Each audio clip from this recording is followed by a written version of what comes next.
Glória a Deus, glória a Deus. Pai do Senhor Jesus, se você pode, não sei como é o costume aqui, fica de pé então. Romanos capítulo de número 7. Eu quero ministrar baseado no tema dessa campanha.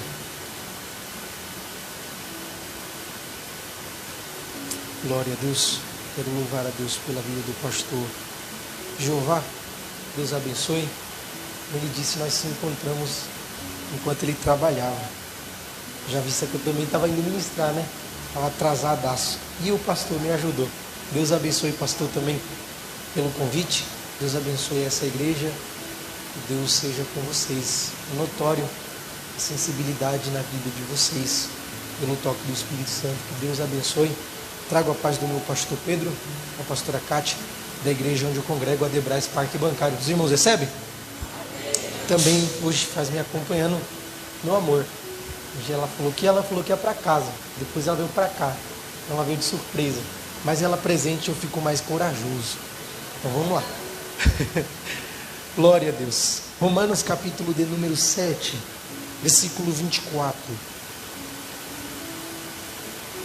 Se eu posso ler, diga amém. Versículo 24 está escrito: miserável homem que eu sou, quem me livrará do corpo desta morte? 25.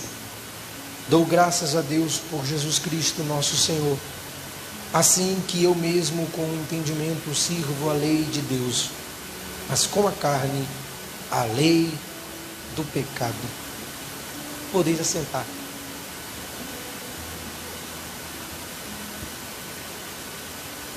Queridos, eu quero falar com os irmãos baseado no tema desta campanha e prometo ser fiel ao tema desta campanha.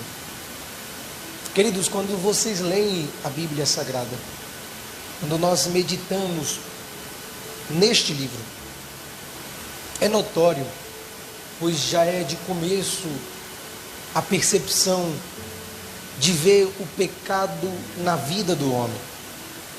Isso já vemos nos primeiros capítulos, nos primeiros versículos da Bíblia. Desde Adão, o pecado original, vemos uma falha no homem.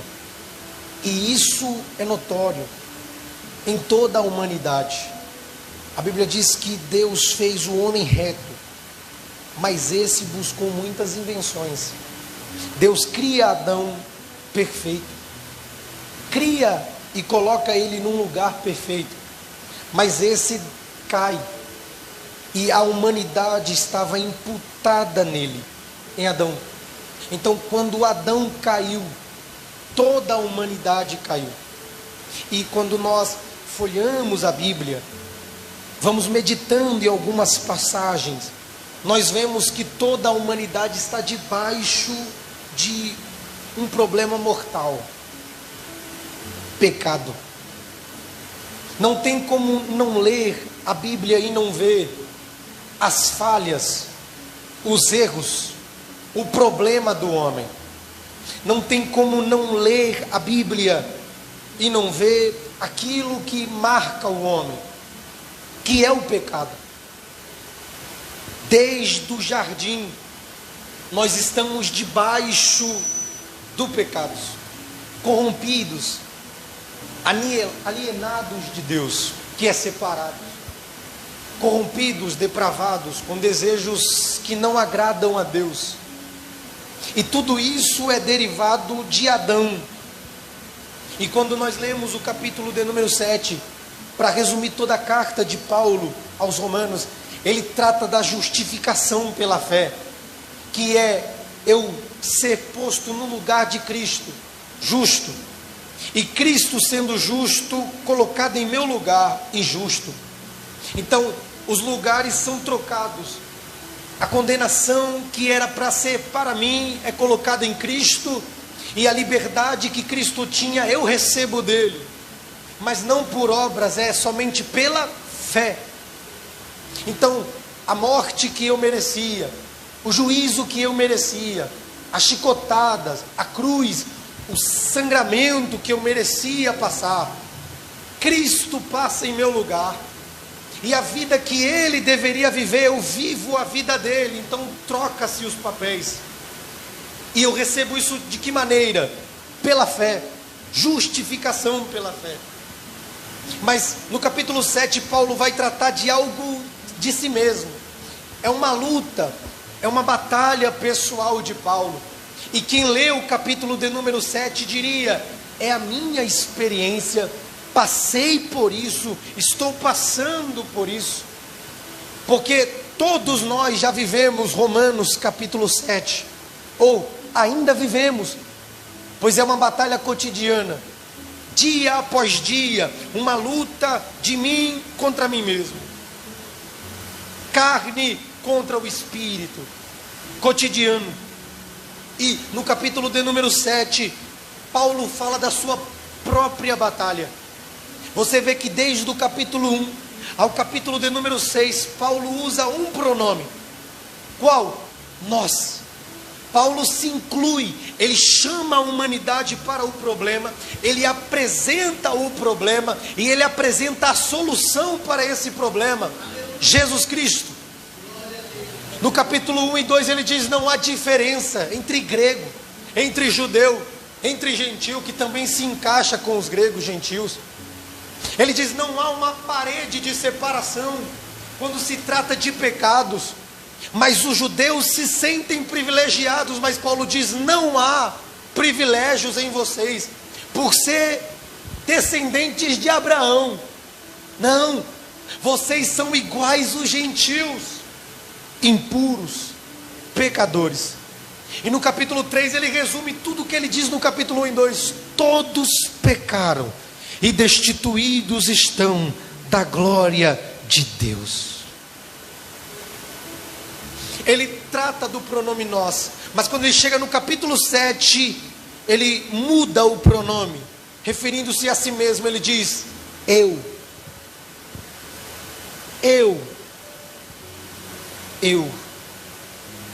Lembrando que Paulo fala aos irmãos que conhecem a lei, pois já no versículo de número 1, Paulo diz: eu escrevo aos irmãos que conhecem a lei. E Paulo vai tratar de algo aqui muito importante.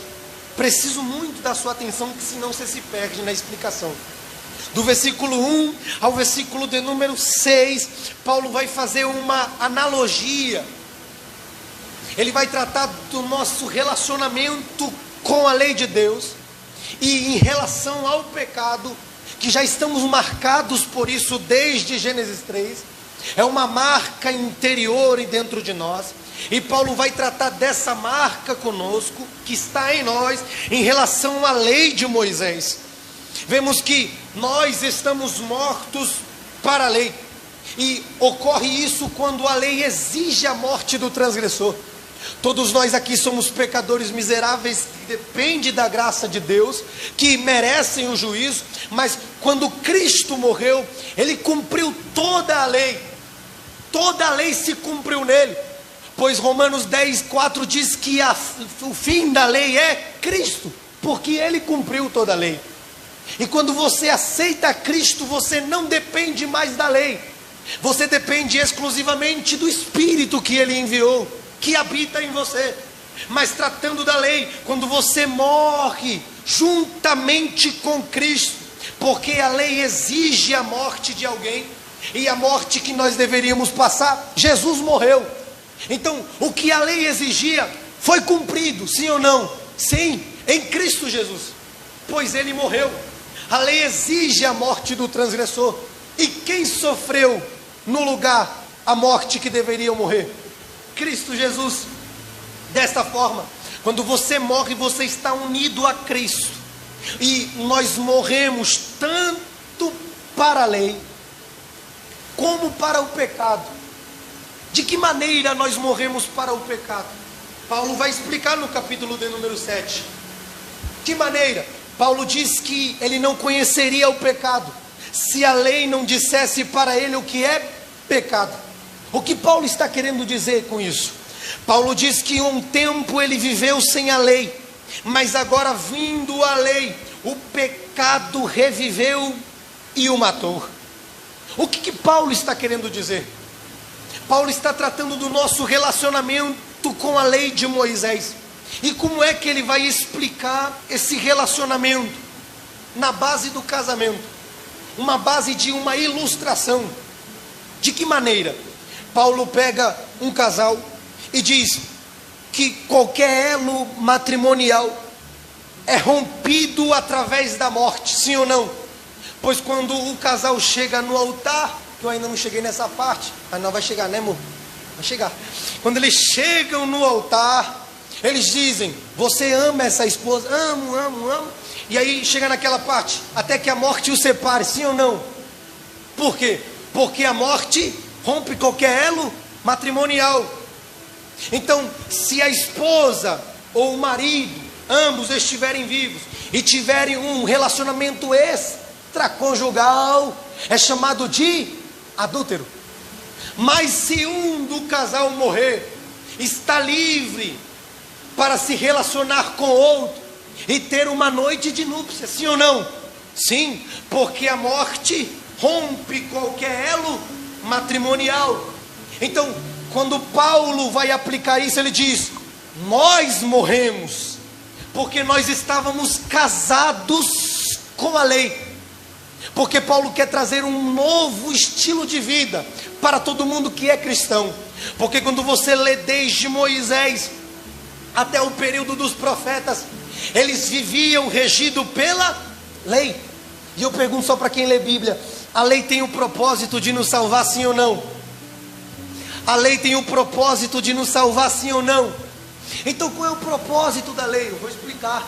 Mas Paulo está dizendo: nós estávamos casados com a lei e não poderíamos ter outro relacionamento, porque seríamos chamados de adúlteros. É Paulo tentando fazer uma explicação para que nós compreendamos o nível da salvação que Cristo nos ofereceu. Estando casado com a lei, um tem que morrer para que o elo matrimonial seja rompido. E quem é que morre nesse casamento? Nós. E quando nós morremos, estamos livres, pois Cristo, cumprindo a lei, morreu, mas ressuscitou. E quando você morre, você também ressuscita, mas pode pertencer a outro, porque você agora está livre.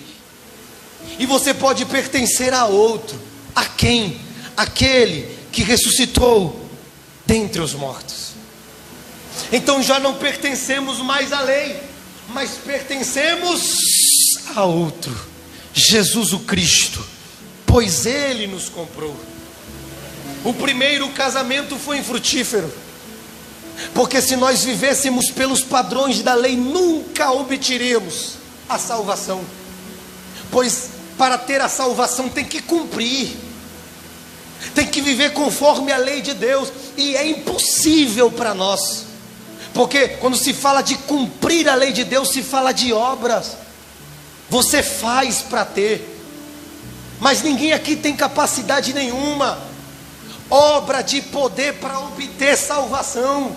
Não, você olha para a lei de Deus diz o que? Não rouba. O que nós, benditos, vamos fazer? Roubar. A lei de Deus diz: não minta, mas dentro de você, de nós, há mentira. Nós estamos indo na contramão, esforços humanos para obter aquilo que não vem por obras, é pela graça, é pelo favor imerecido de Deus. A lei de Deus diz: não adultera, mas dentro de nós há uma marca que eu já falei para você qual é: a marca do pecado. Então não dá para viver pelos padrões da lei, porque você vai na contramão. A lei de Deus diz para você não fazer, mas o pecado dentro de você diz: não obedecerei. Qual foi a ordem de Deus a Adão? Não coma do fruto. O que o bendito fez? Comeu do fruto.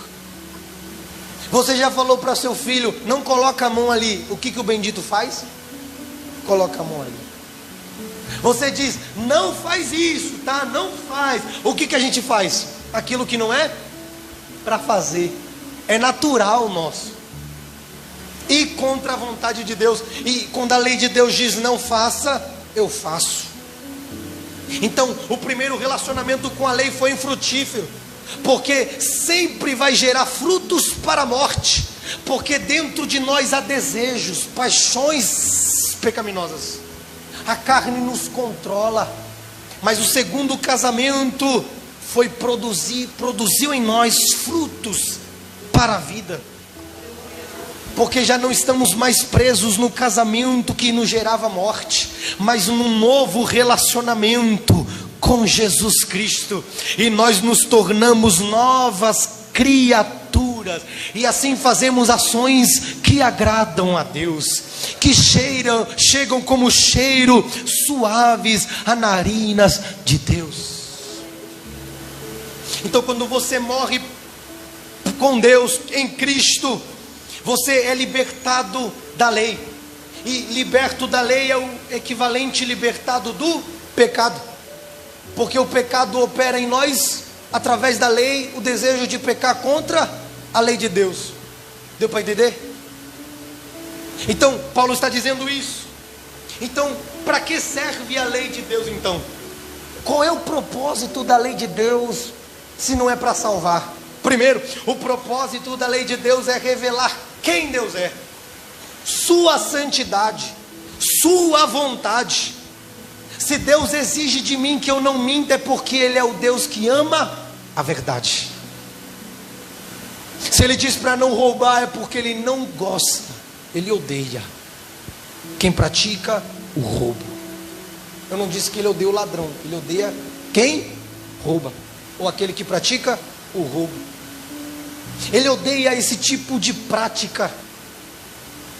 Se Ele diz para nós sermos fiéis, é porque Ele odeia quem adultera, a prática do adultério.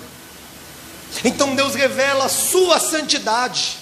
Se viver pelos padrões da lei não me dá salvação, é porque Deus é santo, santo, santo, santo.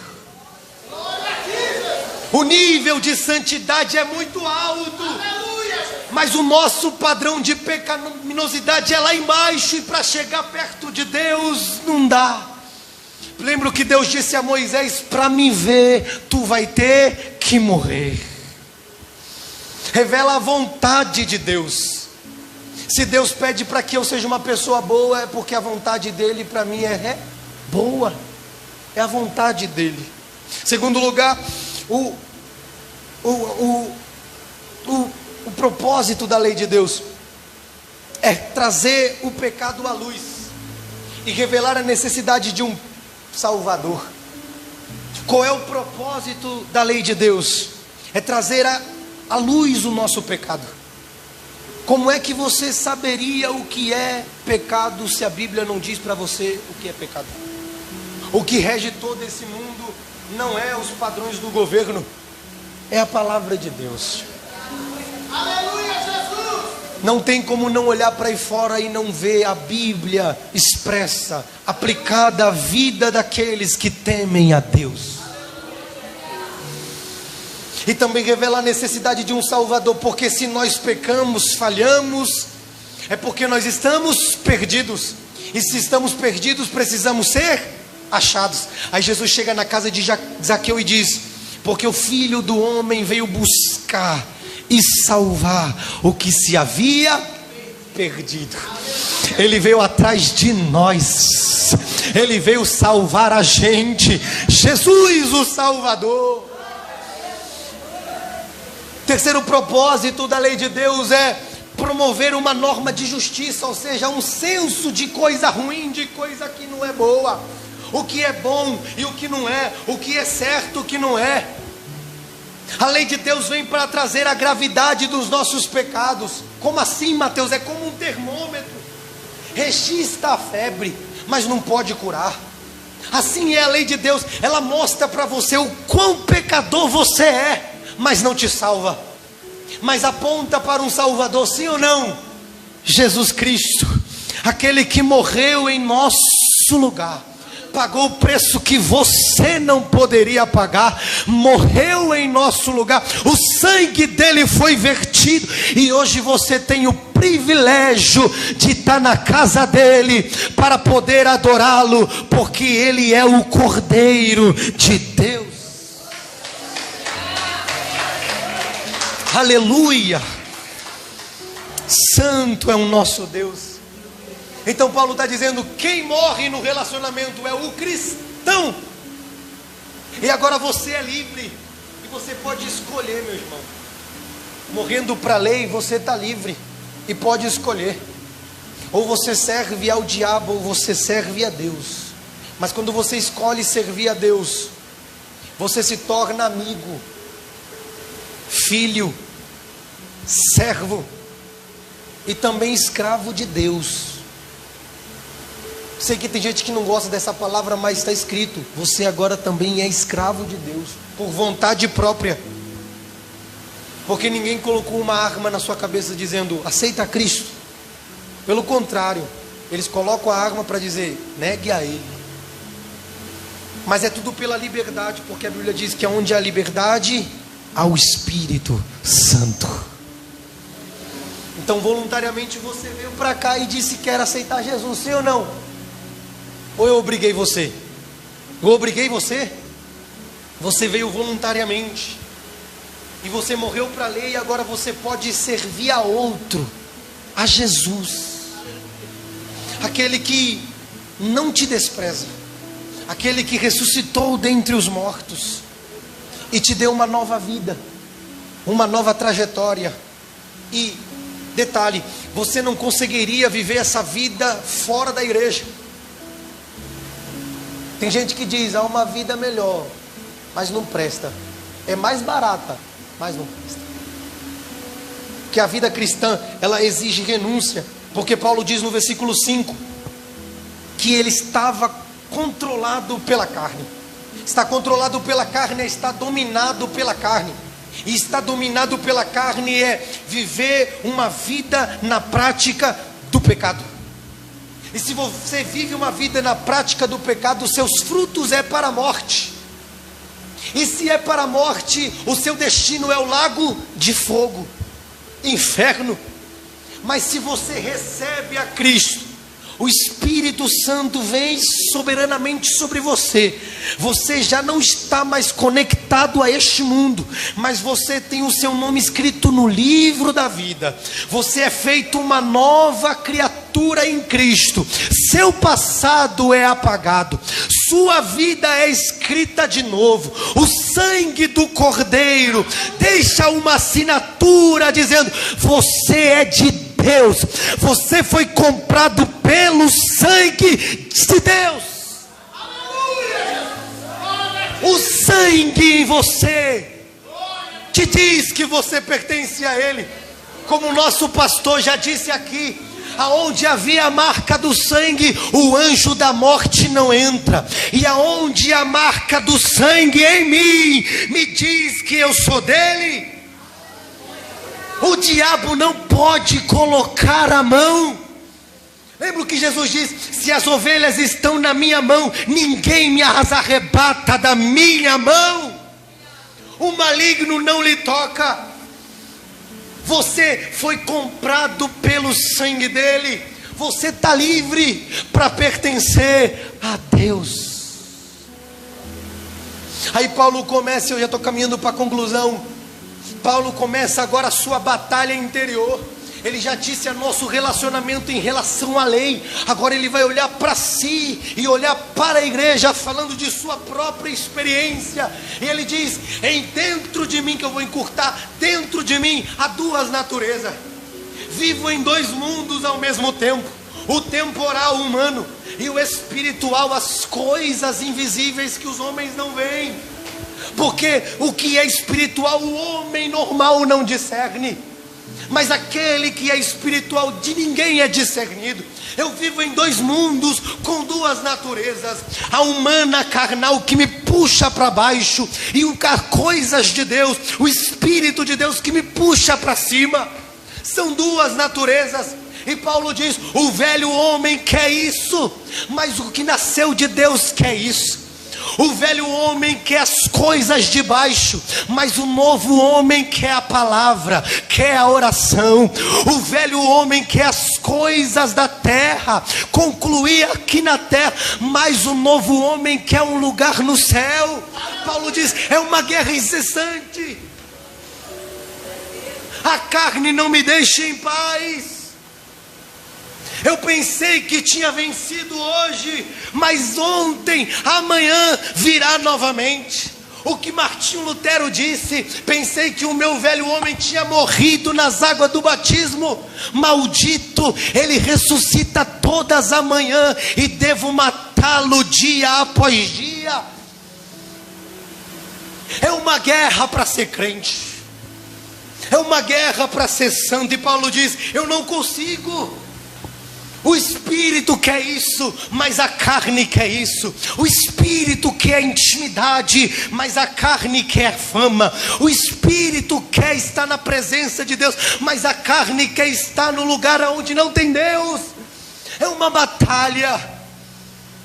E Paulo chega no momento culminante da sua vida. Ele diz: aquilo que quero não faço, mas aquilo que não quero fazer, isso eu faço. Meu Deus, o que está acontecendo com Paulo? E você olha para mim e diz: eu também já passei por isso. Porque Paulo está vivendo por um momento difícil, que todo mundo aqui já passou.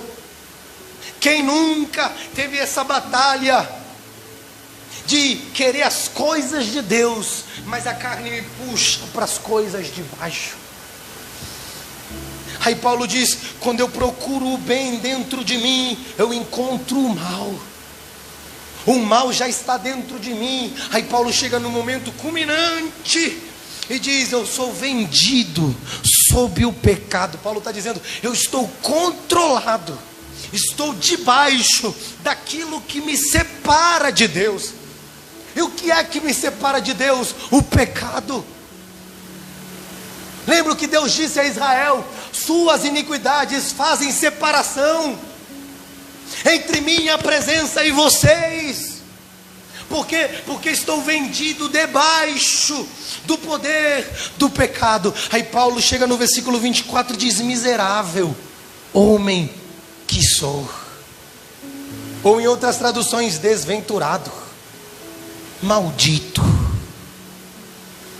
Quem me livrará do corpo desta morte? O que Paulo está querendo dizer aqui? Quem me livrará do corpo dessa morte? Que expressão é essa, Paulo?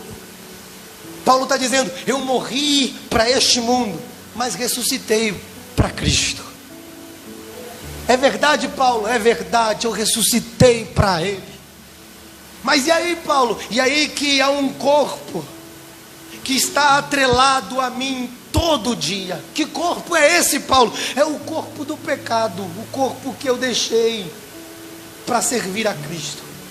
E você não se livra dele, Paulo? Não, ele está atrelado ao meu corpo, uma carcaça que eu levo dia após dia.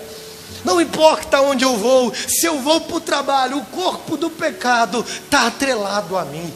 Não importa se eu vou para a igreja, o corpo do pecado ainda está atrelado em mim. Aí Paulo chega lá embaixo e pergunta: quem me livrará do corpo dessa morte? É verdade ou não é? É verdade ou não é?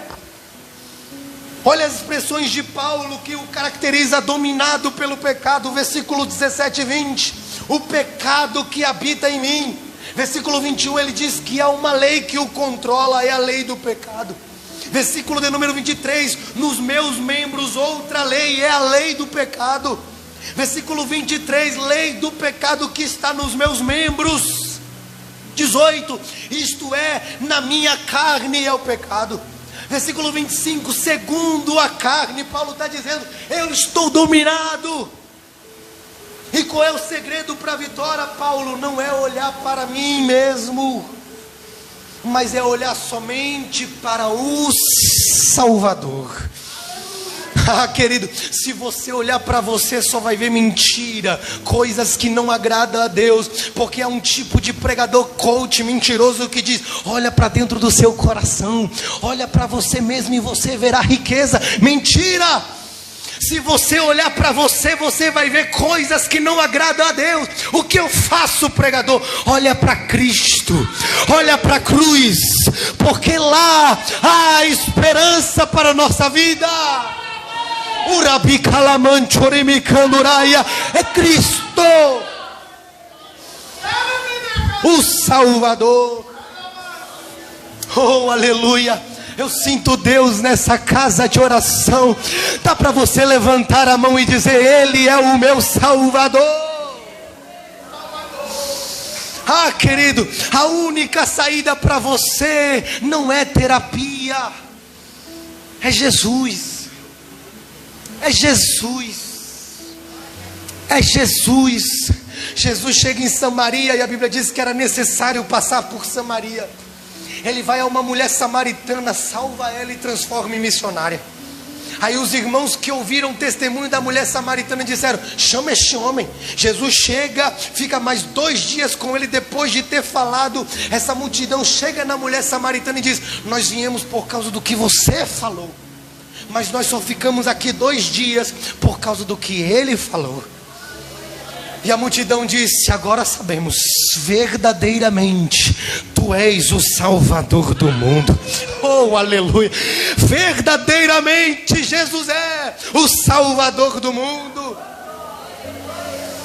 Ah, querido, para quem nós vamos olhar se estamos no pecados, alienados de Deus? João Batista disse: eis aí o Cordeiro de Deus que tira, arranca o pecado do mundo.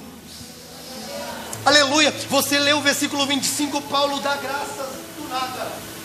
Há um ponto no versículo 24, encerra o versículo 24, mas você lê o versículo 25, Paulo diz: dou graças a Deus por Jesus Cristo nosso Senhor. Por que Paulo dá glória a Deus aqui? Por que Paulo adora? É porque o bálsamo do Espírito Santo desceu sobre ele.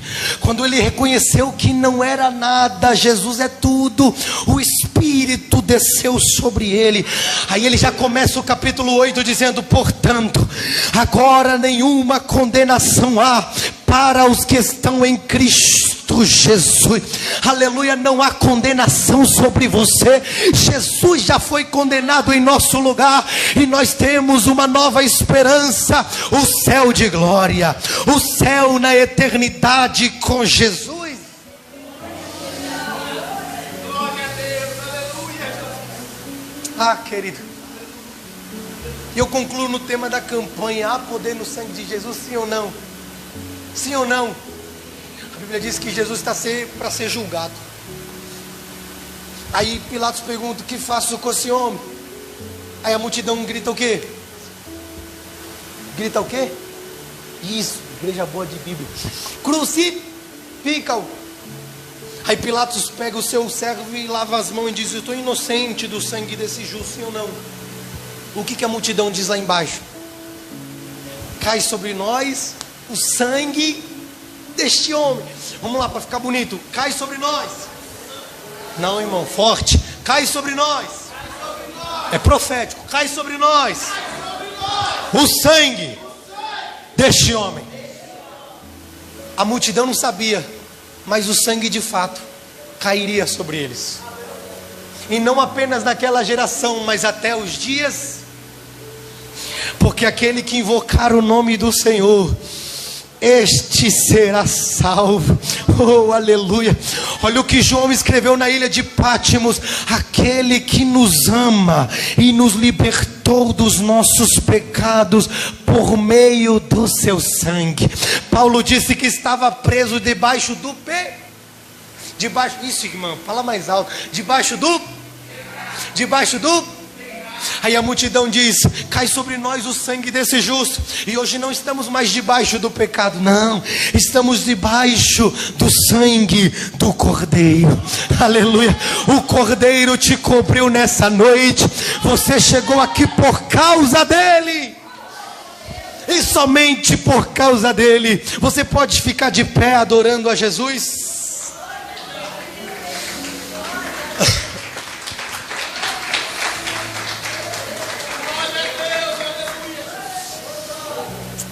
Aleluia. Estamos debaixo desse sangue, sim ou não?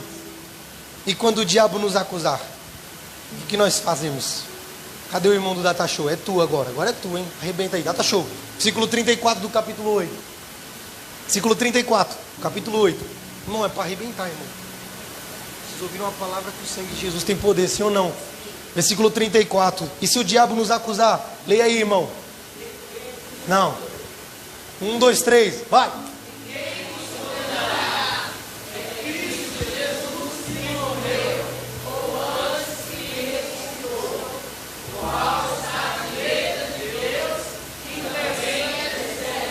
Trinta e cinco,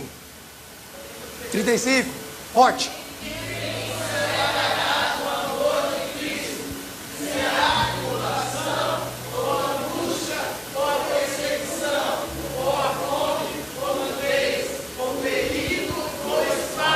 Se o diabo te acusar, você já sabe o que responder, sim ou não. Versículo de número 35, a partir do 35. Aí o diabo diz que estamos separados de Deus. 35, deixa que eu leio. Quem nos separará do amor de Cristo? Será a tribulação? Não. Ou a angústia, ou a perseguição, ou a fome, ou a nudez, ou o perigo, ou a espada. 36. Como está escrito: por amor de ti somos entregues à morte o dia todo, somos considerados como ovelhas para o matadouro. 37.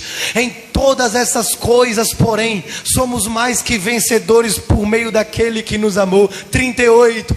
Porque eu estou bem certo de que nem a morte, nem a vida, nem os anjos, nem os principados, nem as coisas do presente, nem do porvir, nem os poderes. 39, nem a altura, nem a profundidade, nem qualquer outra criatura poderá separar-nos do amor de Deus que está em Cristo Jesus, o nosso Senhor.